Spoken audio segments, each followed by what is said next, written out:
There's a reason why I know. If you look again, you'll see what the reason is.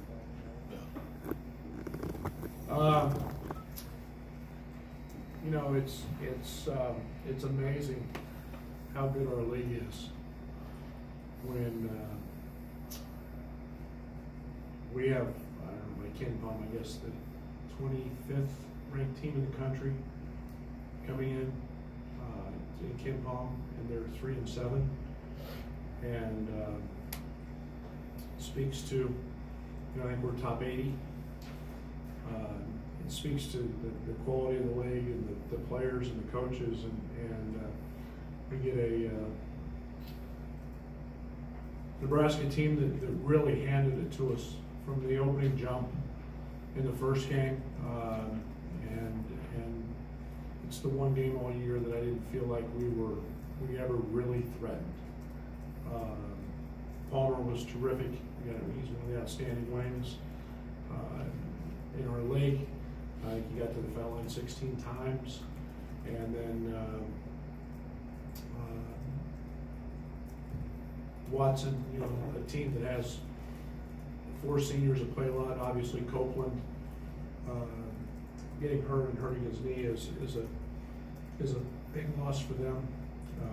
It's one of those things that you hate to see a fifth-year senior really on a play that didn't matter. But this is a very good Nebraska team. They're extremely well coached. They're one of the best defensive teams in our conference, and they're obviously one of the best teams in the country as well. So we'll have to play awfully well.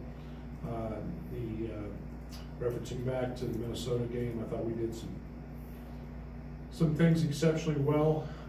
Again, it was frustrating. We missed 19 shots within about 3 feet of the basket. And when you miss layups, and most of them were, you know, we had a chance for 5-and-1s that were just there. And that stems, that started the run. The run actually started, we gave up 2 offensive rebounds on rebounds that we should have had both. And then we let Kalisher hit 2 threes off those, and it's the way the game works. And yeah, we didn't get one of our better nights from Io and Georgie, and yet I thought we had an opportunity to really take control of that game. We got up 5, about 14 to go, and again, 2 offensive rebounds hurt us, and then we just, you know, couldn't make a layup.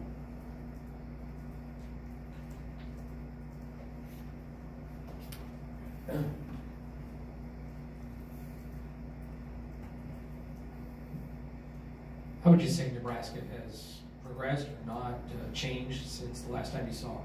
They changed. They're doing a few things differently. Obviously, not having Isaac. You know, Isaac had 16. He's a 15-point-a-game scorer right there. His second leading scorer has changed their rotation a little bit, maybe their emphasis. You know, part of that's pretty scary. You know, you see a lot more Roby, and I think Roby's as talented as any player in our conference. And you know, he's a freak athletically, and where it probably hurts them the most is their depth. And Isaac was such a smart player, so mature. His basketball intellect was very good, and defensively he was always in the right spot. So you know, that's hurt them a little bit. But again, this team is it's a good basketball team, and it's not that they've played necessarily poorly. It's just the strength of our league. How are you guys different from that first meeting? That was your first Big Ten game, and what's changed about you guys? Yeah, we were very good, and that's especially on the defensive end. We were all over the place. We were really all over the place, and yet I thought that we competed hard. I think we tried to take 6 charges in the first half of that game. It kept us in it, to be quite honest. Offensively, we didn't have much of our ball screen stuff in yet. We've developed there a great deal. You know, it was probably the one night that Io looked like a freshman, and you know, he wasn't. He didn't have a good night. But it was tough all the way around. But you got to give Nebraska a lot of credit. They played with a tremendous amount of energy and emotion in that game, and it was game one. And you know, I've said many times we would be a better team month by month, and we're a lot better basketball team than we were that faced Nebraska the first time. Kipper's kind of fallen out of the rotation. What do you just kind of attribute that to? Heavy. I mean, it's minutes are earned, and yet I've been really proud of Kip here the last few days. He's had really good practices. But you know, you know, minutes aren't just doled out because you're a member of the squad. You have to earn them, and they can be taken away when other guys earn those. And you know, I thought Ted did some really good things in the Minnesota game. He just didn't have the night shooting it that he had. He missed a couple bunnies and got a couple clean looks at threes that he made at Maryland. But Kip will be fine, and he's had a couple good days of practice, so I've been excited to see that. What do you want to see out of him just going forward for him to maybe get back in the rotation? Well, I think it's all competitive plays, you know, and just playing hard, and you know, he's Kip's a guy that I have a lot of confidence in. He can make shots. He's a guy that has the ability to be a very hard matchup, and yet he's, you know, you know, he's struggling shooting it. I think he's been in the gym working, and I know he has been, and I think defensively he's got to get back to rebounding and doing those things. He got 2 rebounds. We showed him on film. He made two rebounds in the Nebraska game in Lincoln that we hadn't seen in a while. And those are the plays that Kip's got to help us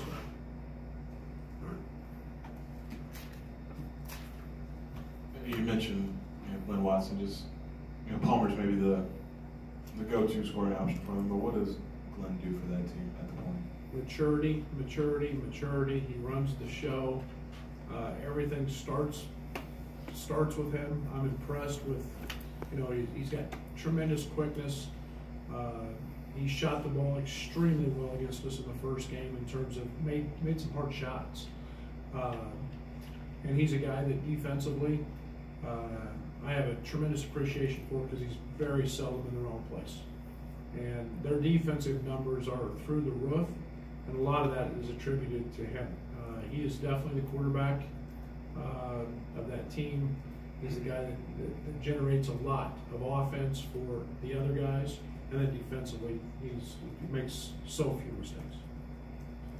Home court's huge in this league this year. Now you've got the first of 3 home games in a row, starting with tomorrow. Just talk a minute about what that means for your team. You've been playing better as of late, now coming home to play in front of the home fans. Yeah, it's awesome. It's there's no doubt. I mean, we've spanned the globe. It seems like this year, and it's nice to have games in the State Farm Center. It's nice to have the crowds we have and the fans we have, and there's no doubt about how important they are to us and the Orange Crush and their involvement and you know, with the young team, that energy is something that we feed off of. So it's you know, it's also nice not to have hotel shampoo and somebody else's bed for 10 or 11, 12 days. Andre's over this, I want to say, last 3-game stretch. He's just doing a lot for you guys off the bench. Do you feel like he's been able to get more comfortable, be able to pick his spots where he maybe could get his own, or maybe just look for a teammate? Yeah, there's no doubt. You know, as a former junior college player myself who made the jump to the high major level, and he's a lot better player than I am, it takes a minute. It takes a semester to get acclimated and get adjusted. And that's, most coaches will tell you that. We ask a lot of him early because of his age, because of his experience. Now we're starting to see what kind of player he can become and what kind of player he is. He picks his spots extremely well. He's very hard to stay in front of. And then he's improved. This morning in film, you know, he wasn't very good in the first one defensively, and he's gotten so much better on the defensive side of things, just understanding what we do. So yeah, I've been really pleased with Dre's play. George, you mentioned he was kind of frustrated against Minnesota. What do you say to him to kind of help get him back up and not let that show as much? I can't repeat that. You know, I think the one thing that Georgie's so wired sometimes that we have to settle him down. We've got to get him the other way. We've got to get him to slow down. And it was a big challenge. You know, we saw a different Jordan Murphy, and he had that challenge. And even though he got off to a really good start offensively, he struggled a little bit defensively, which Georgie usually doesn't do. And usually he's much stronger at the defensive end than the offensive end. But you know, he got a little frustrated, a little emotional, and a couple calls that he felt like he should have had that he didn't, and he let that bother him. And we've talked about that, and that's something that he's got to learn to play through and not react to. Coach, we've talked a lot about the growth that this team has made throughout the season. What's maybe something like an area they haven't grown in yet that you want to see over these next 10 games? Maturity on the road.